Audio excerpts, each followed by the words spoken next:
کہ مرہا اسی لیے پریشان تھی تو خود ہی اس سے صبح کھیر بنانے کا کہا۔ اشر اور مرہا دونوں کمرے میں آ گئے تھے۔ مرہا نے بایا اتارا اور پھر وضو کر کے نماز ادا کی، اور پھر اشر سے بھی نماز کے لیے کہا تو اس نے انکار کر دیا کہ بہت تھک گیا ہوں، نہیں پڑھ سکتا، مجھ سے بات مت کیجیے گا جب تک آپ نماز نہیں پڑھ لیتے۔ مرہا کو نماز کے معاملے میں سستی کرنے پر بہت غصہ آتا تھا، اور نماز کے لیے وہ اشر سے بھی لڑ پڑتی تھی۔ نہ چاہتے ہوئے بھی اشر نماز کے لیے اٹھ گیا، جانتا تھا کہ اگر نماز نہ پڑھی تو بیگم کا موڈ پھر سے آف ہو جائے گا۔ نماز پڑھ کر فارغ ہوا تو دیکھا مرہا اس کے کپڑے استری کر رہی تھی۔ ابھی استری کرنی ضروری ہے کیا؟ اشر اس کے قریب آیا۔ بس ہو گیا، مرہا نے کپڑے ہینگ کرتے ہوئے کہا۔ جلدی آ جائیں، کتنا انتظار کروں اب؟ یہ کہتے ہوئے اشر نے لائٹ آف کر دی۔ مرہا اس کے پاس آ کر لیٹی تو اشر نے اسے خود سے قریب کر لیا تھا۔ اشر اور مرہا کی شادی کو 4 مہینے گزر چکے تھے، تبھی مرہا کی امی کا انتقال ہو گیا۔ مرہا سوچ بھی نہیں سکتی تھی کہ ایسے یوں اچانک اس کی امی اسے چھوڑ کر اس دنیا سے چلی جائیں گی۔ اس کا تو رو رو کر برا حال ہو گیا تھا۔ وہ تقریباً 10 دن بھائی کے گھر رہ کر واپس اپنے گھر آ گئی تھی، مگر اسے اب بھی اپنی امی کے چلے جانے کا بہت دکھ تھا۔ حالانکہ اشر اس کا بہت خیال رکھتا تھا، مگر جب وہ اکیلی ہوتی تو بہت روتی۔ اس کے دل کو روگ لگ چکا تھا، وہ اب ہر وقت غم زدہ رہنے لگی تھی۔ اشر روزانہ اسے بھائی بھابھی سے ملوانے لے جاتا تھا، مگر پھر بھی جب بھی وہ اپنی امی کے کمرے میں جاتی تو بہت روتی۔ اشر اور احتشام اسے ایسے روتا دیکھ کر خود بھی پریشان ہو جاتے، مگر وہ سمجھتی ہی نہیں تھی۔ اس کی آنکھیں اب ہر وقت نم رہنے لگی تھیں۔ احتشام کا وہی دوست جو اسے آسٹریلیا میں ملا تھا، آج کل پاکستان آیا ہوا تھا۔ وہ جب احتشام سے ملنے اس کے گھر آیا تو پتہ چلا کہ اس کی امی کا انتقال ہو چکا تھا۔ تب ہی اس نے احتشام کو مشورہ دیا کہ وہ وہیں جاب کے لیے اپلائی کر لے اور بیوی بچوں کو لے کر آسٹریلیا شفٹ ہو جائے۔ احتشام کے انکار کرنے کے باوجود بھی اس نے احتشام سے زبردستی اس کے کاغذات لیے اور وہاں جا کر جمع کروا دیے۔ احتشام کی امی کے انتقال کو ابھی 4 مہینے ہی گزرے تھے کہ احتشام کو کال آ گئی۔ احتشام کی امی کا جب سے انتقال ہوا تھا، احتشام کا اپنا دل بھی چاٹ ہو چکا تھا، اور اس نے بھی یہی فیصلہ کیا کہ وہ بھی آسٹریلیا شفٹ ہو جائے گا۔ اس نے جاب کے لیے اپلائی کیا تو کمپنی والوں نے اسے بلا لیا تھا۔ اپنی امی کے انتقال کے 7 مہینے بعد وہ آسٹریلیا شفٹ ہو گیا، اور مرہا تو پہلے ہی اپنی ماں کے انتقال کی وجہ سے ہر وقت غم زدہ رہتی تھی، اور اب اسے بھائی کے چلے جانے کا بھی بہت دکھ ہوا۔ اب وہ پہلے جیسی نہیں رہی، اب وہ حد سے زیادہ خاموش رہنے لگی تھی۔ کوئی خود ہی اس سے بات کر لیتا تو جواب دے دیتی، ورنہ خاموش رہتی۔ اشر بھی مرہا کی یہ حالت دیکھ کر پریشان رہنے لگا تھا۔ وقت پر لگا کر اٹھتا رہا۔ مرہا اور اشر کی شادی کو 1.5 سال گزر گیا۔ وقت گزرنے کے ساتھ مرہا کچھ سنبھل چکی تھی، مگر اب بھی کبھی کبھار اداس ہو جاتی۔ اس کو زندگی کی طرف واپس لانے میں اشر کا ہاتھ تھا، وہ ہمیشہ اس کی دلجوئی میں لگا رہتا۔ آج اتوار کا دن تھا اور اشر گھر پر ہی موجود تھا۔ فریال بھابھی اپنے میکے گئی ہوئی تھیں۔ گزشتہ رات ان کی امی کی طبیعت اچانک سے خراب ہو گئی تو وہ رات وہیں رک گئی اور اب تک نہیں آئی تھیں۔ البتہ فیصل بھائی رات میں آ گئے تھے، مگر دوپہر میں پھر سے سسرال چلے گئے۔ اشر دوپہر کا کھانا کھا کر فارغ ہوا تو بی جان نے اسے بات کرنے کے لیے اپنے کمرے میں بلا لیا۔ تھوڑی دیر بی جان کے پاس بیٹھ کر کمرے میں آیا تو مرہا کا انتظار کرنے لگا، مگر وہ کام میں لگی ہوئی تھی، شاید اسی لیے آ ہی نہیں رہی تھی۔ وہ کام سے فارغ ہو کر بی جان کے پاس گئی تو دیکھا وہ سو چکی تھیں، اور وہ پھر سے اپنے کمرے میں آ گئی۔ کمرے میں آئی تو اشر گہری نیند میں تھا۔ مرہا کی عادت تھی کہ جب اشر اس سے پہلے بیڈ پر جا کر سو جاتا تو وہ کبھی بھی بیڈ پر نہیں جاتی تھی، صوفے پر ہی سو جایا کرتی تھی، کیونکہ اشر کی نیند بہت کچی تھی اور وہ فوراً سے جاگ جاتا۔ مگر آج وہ بیڈ پر اشر کے پاس ہی آ کر اسے دیکھتے دیکھتے سو گئی۔ اشر، آپ میرا سب کچھ ہیں، مرہا آپ کی وجہ سے زندہ ہے، بس آپ اپنی مرہا سے کبھی بھی بے وفائی نہ کیجیے گا، مرہا آپ کے بنا مر جائے گی، جیتے جی مر جائے گی۔ وہ گہری نیند میں تھا۔ جب مرہا کی آنکھ کھلی تو اسے دیکھتے ہوئے وہ دل ہی دل میں اس سے مخاطب تھی۔ اشر کی آنکھ کھل گئی، جانے اسے کیسے پتا چل گیا کہ مرہا اسے دیکھ رہی تھی۔ اشر نے مرہا کی طرف دیکھا تو اس کا چہرہ آنسوؤں سے بھیگا ہوا تھا۔ کیا ہوا مرہا؟ اشر یکدم ہی اٹھ کر بیٹھ گیا۔ میری جان، آپ کیوں رو رہی ہیں؟ کیا آپ نہیں جانتی کہ آپ کے آنسو مجھے تکلیف دیتے ہیں؟ اشر نے مرہا کے آنسو صاف کرتے ہوئے کہا تو وہ بھی اٹھ کر بیٹھ گئی۔ مرہا نے اشر سے قریب ہو کر اس کے کندھے پہ سر رکھا تو اشر نے اسے اپنی باہوں کے حصار میں لے لیا۔ اشر، مجھے سب چھوڑ کر چلے گئے، آپ مت چھوڑیے گا۔ امی جان بھی چلی گئیں، بھائی بھی مجھ سے دور چلے گئے، اب اگر آپ نے بے وفائی کی نا تو مرحا جیتے جی مر جائے گی۔ مرحا کے آنسوؤں سے اشر کا کندھا بھیگنے لگا، مگر اشر چاہتا تھا کہ وہ رو لے، جی بھر کر رو لے، اسی لیے اسے رونے سے نہ روکا۔ میں اپنی جان سے بھلا بے وفائی کیوں کرنے لگا؟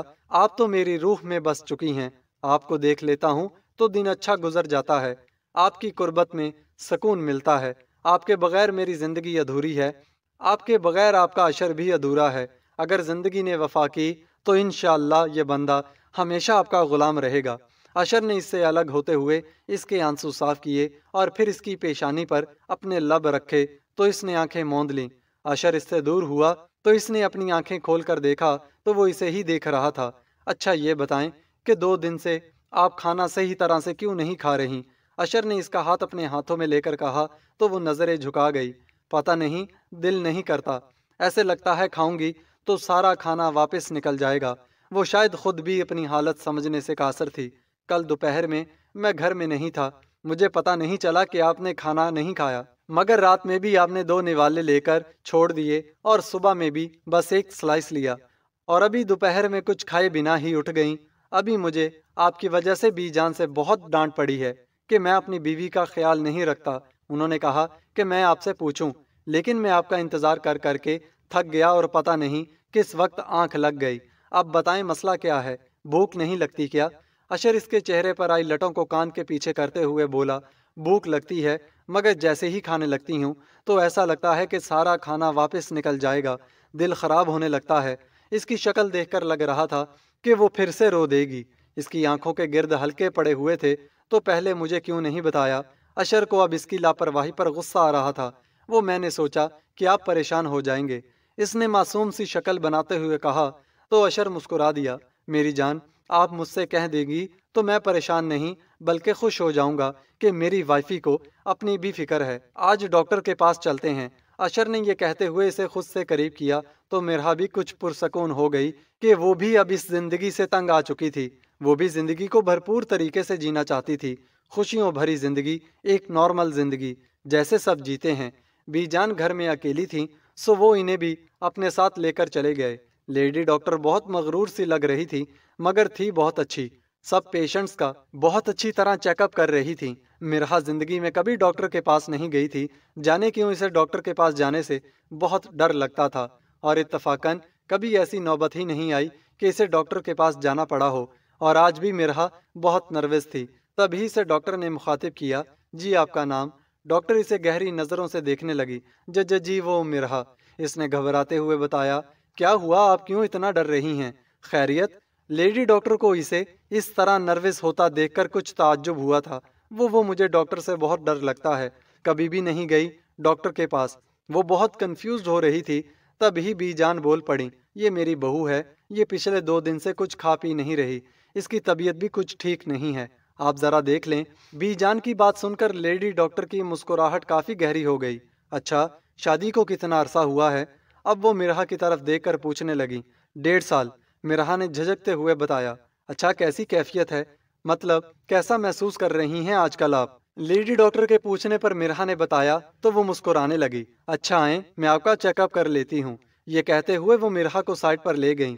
جب وہ دونوں آئیں تو بی جان فکر سے لیڈی ڈاکٹر کی طرف دیکھنے لگی۔ کیا ہوا ہے میری بچی کو؟ وہی ہوا ہے جو شادی کے بعد ہوتا ہے، یہ پریگننٹ ہیں، لیڈی ڈاکٹر نے مسکراتے ہوئے کہا تو وہ مرحا اور بی جان دونوں ہی ایک دوسرے کو بے یقینی سے دیکھنے لگیں۔ ان دونوں کو خوش دیکھ کر ڈاکٹر صاحبہ بھی مسکرانے لگیں، لیکن ان کے ساتھ 2 پرابلمز ہیں۔ لیڈی ڈاکٹر کی اس بات پر وہ دونوں ہی پریشان سی اسے دیکھنے لگیں۔ کیسی پرابلمز؟ مرحا کے تو ہاتھ پاؤں پھولنے لگے۔ کوئی ایسی فکر کی بات نہیں ہے، ایک مسئلہ تو یہ ہے کہ یہ بہت کمزور ہیں، اور دوسرا یہ کہ انہیں بہت سٹریس ہے۔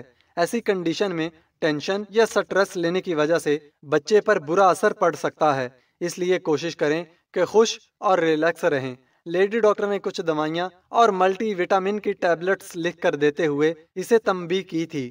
وہ اصل میں ان کی امی کی ڈیتھ ہو گئی اور پھر بھائی بھی باہر کے ملک شفٹ ہو گئے ہیں، تو اسی لیے یہ بہت سوچتی ہیں۔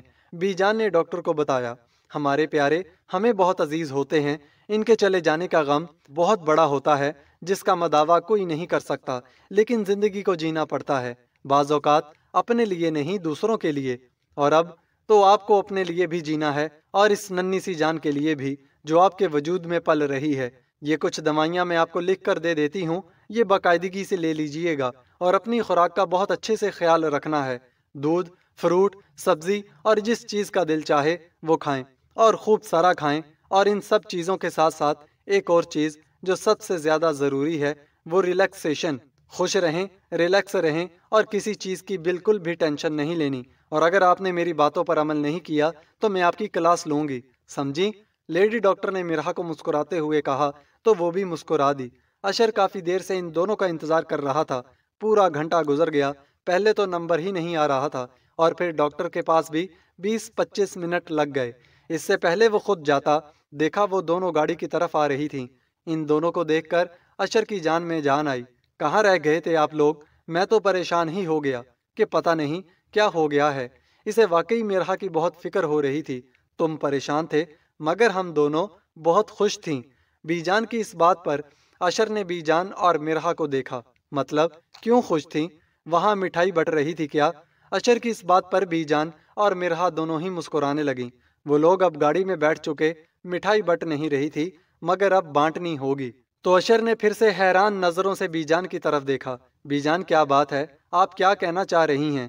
اشر شدید الجھن کا شکار تھا۔ تم باپ بننے والے ہو اب کی بار، بی جان نے مسکراتے ہوئے کہا تو اشر نے مڑ کر بی جان اور پھر مرحا کی طرف حیرت سے دیکھا۔ وہ دونوں ہی گاڑی کی پچھلی سیٹ پر بیٹھی ہوئی تھیں۔ اشر کے ایسے دیکھنے پر مرحا نظریں جھکا گئی۔ چلو ابھی گاڑی چلاؤ، اپنی بیوی کو گھر جا کر دل بھر کے دیکھ لینا۔ بی جان نے اشر کو اتنی محویت سے مرحا کی طرف دیکھتے ہوئے دیکھا تو اسے ہنستے ہوئے کہا تو یک دم ہی جیسے وہ ہوش میں آیا، جی بی جان۔ اشر کے منہ سے ٹوٹے پھوٹے الفاظ نکل رہے تھے۔ بی جان ان دونوں کو خوش دیکھ کر دل ہی دل میں ان دونوں کی خوشیوں کی دعائیں مانگنے لگی۔ اشر ابھی گاڑی ہاسپٹل کے احاطے سے نکلی ہی تھی کہ بی جان نے اشر کو مخاطب کیا تھا۔ جی بی جان کہیے، اشر نے کچھ سوچتے ہوئے کہا۔ مٹھائی کی دکان پر گاڑی روک لینا اور مرحا کے لیے جوس بھی لے آنا، صبح سے اس نے کچھ نہیں کھایا۔ بی جان نے اشر کو کہتے ہوئے مرحا کو مسکراتے ہوئے دیکھا تھا۔ وہ لوگ گھر پہنچے تو اشر اور مرحا بی جان کے پاس ہی بیٹھ گئے۔ مرحا کو اتنی شرم آ رہی تھی کہ وہ بی جان اور اشر کی طرف ہی نہیں دیکھ پا رہی تھی۔ شرم سے چہرہ سرخ ہو رہا تھا۔ اشر، ابھی تک میں نے تمہاری بیوی پر سختی نہیں کی، لیکن اگر اس نے اب لاپرواہی کی تو میں اس کے ساتھ بہت سختی سے پیش آؤں گی، بی جان نے سنجیدگی سے کہا تو اشر حیران سا بی جان کو دیکھنے لگا۔ وہ لیڈی ڈاکٹر کہہ رہی تھی کہ یہ بہت کمزور ہے اور ٹینشن بہت لیتی ہے۔ اب مجھے یہ شکایت نہیں ملنی چاہیے۔ تم نے اس کا خیال رکھنا ہے، اسے کھلاؤ پلاؤ، جو اس کا دل چاہتا ہے وہ لا کر دو اسے، مگر اب اس کے بارے میں اگر مجھے یہ شکایت ملی کہ اسے کمزوری ہے تو میں تمہیں نہیں چھوڑوں گی۔ بی جان نے اشر کی اچھی خاصی کلاس لے لی تھی۔ بی جان، مگر اشر کچھ بولتا اس سے پہلے ہی بی جان نے اسے ہاتھ کے اشارے سے کچھ بھی کہنے سے منع کر دیا۔ بس اب تم دونوں کمرے میں جاؤ۔ بی جان کی بات سنتے ہی وہ دونوں جانے کے لیے اٹھ گئے۔ اشر بہت خوش تھا۔ مرحا کی کمر کے گرد بازو حمائل کیے وہ اسے کمرے میں بیڈ تک لایا تھا۔ اسے سہارا دیتے بیڈ پر بٹھایا اور پھر تکیے رکھے تاکہ وہ آرام سے ٹیک لگا کر بیٹھ جائے۔ اسے واقعی بہت تھکاوٹ محسوس ہو رہی تھی۔ صبح سے کچھ بھی تو نہیں کھایا تھا اس نے۔ کیا کھائیں گی آپ؟ اشر نے اس کے پاس بیٹھتے ہوئے پوچھا تو وہ شرم سے نظریں جھکا گئی۔ اشر نے اس کی تھوڑی پر ہاتھ رکھتے اس کے چہرے کو اوپر کیا تو اس نے اشر کی طرف نظر اٹھا کر دیکھا جس کے چہرے پر اس وقت خوشی اور محبت کے رنگ بکھرے ہوئے تھے۔ شکریہ میری جان، اتنی اچھی خبر سنائی۔ یہ کہتے ہوئے اشر نے اس کے گال پر کس کیا۔ اشر فروٹ کاٹنے لگا۔ اب یہ آپ کو کھانا ہی ہوگا ورنہ اچھا نہیں ہوگا۔ اشر کی دھمکی پر مرحا نے شکوہ کنا نگاہوں سے اشر کی طرف دیکھا تو اس نے اپنا جملہ مکمل کیا۔ میرے ساتھ اچھا نہیں ہوگا؟ بی جان نے میری درگت بنا دینی ہے۔ یار، اپنے شوہر پر تھوڑا رحم کریں اور پلیز اپنی صحت کا خیال رکھیں ورنہ بی جان کے ہاتھوں میری صحیح کی شامت آ جانی ہے۔ اور اشر کی اس بات پر مرحا مسکرا دی۔ جلدی سے کھائیں اب۔ اشر سیب کاٹ کر اسے اپنے ہاتھ سے کھلانے لگا۔